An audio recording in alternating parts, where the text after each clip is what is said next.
Bonjour à tous, bienvenue dans cette nouvelle vidéo de la chaire partenariale Bien-être animal de Vetagrosup. Dans les précédentes vidéos, je vous ai parlé de l'évaluation du bien-être animal et de la boucle d'amélioration du bien-être animal. Je vous ai montré qu'il était nécessaire d'avoir une évaluation et qu'une fois qu'on avait évalué les critères qui étaient dégradés, il fallait identifier les facteurs de risque pour pouvoir les améliorer. Ce que je vais vous montrer aujourd'hui, c'est quelles sont les grandes catégories de facteurs de risque qui peuvent impacter le bien-être des animaux. Dans l'ensemble de ces facteurs de risque, on va pouvoir globalement les diviser, les classer en trois grandes catégories. La première catégorie, c'est les facteurs de risque environnementaux, c'est-à-dire les facteurs de risque physiques. La deuxième catégorie, c'est les facteurs de risque sociaux, et donc ceux qui sont liés aux animaux eux-mêmes. Et la troisième grande catégorie, qui est une catégorie à part, c'est la relation homme-animal, et donc les pratiques de l'éleveur et son comportement.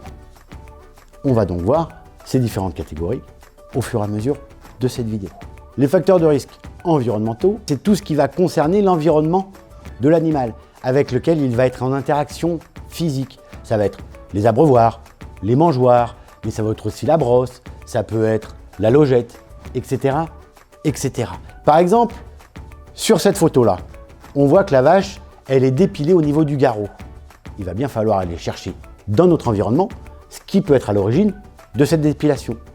Donc on évalue, on voit la barre du cornadi qui appuie sur le garrot de l'animal et on peut donc suspecter que c'est ce facteur de risque-là qui est à l'origine de la dépilation sur le garrot de notre animal.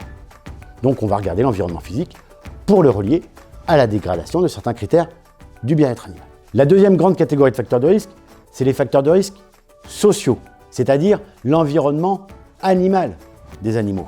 Il y a des espèces qui sont solitaires, mais la plupart de nos espèces sont des animaux grégaires, et donc ils vivent en groupe. Mais ça peut être un facteur de stress pour eux, si la densité est trop importante, ou au contraire, s'ils sont mélangés avec des animaux qu'ils ne connaissent pas, ou s'ils sont mis tout seuls, etc., etc. Si on regarde sur cette photo-là, on peut observer des griffures sur le corps de la truie.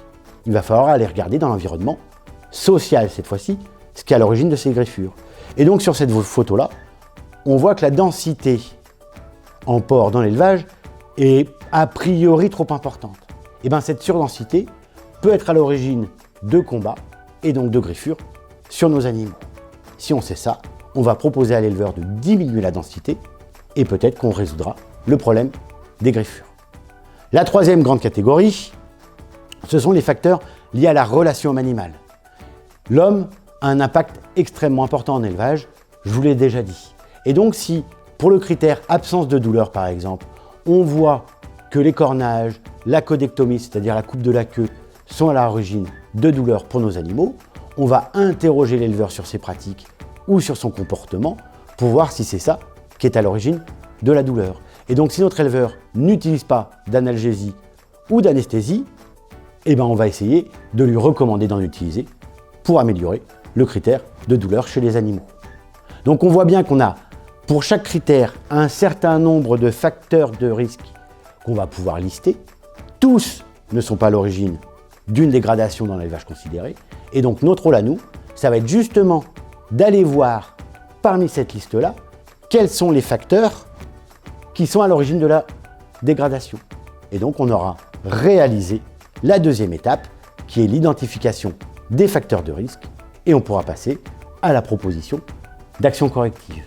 Donc voilà, je vous remercie d'avoir suivi cette vidéo aujourd'hui. J'espère que vous avez appris un certain nombre d'éléments et n'hésitez surtout pas à nous suivre à la fois sur notre chaîne YouTube et sur la page Facebook de la chaire Bien-être Animal.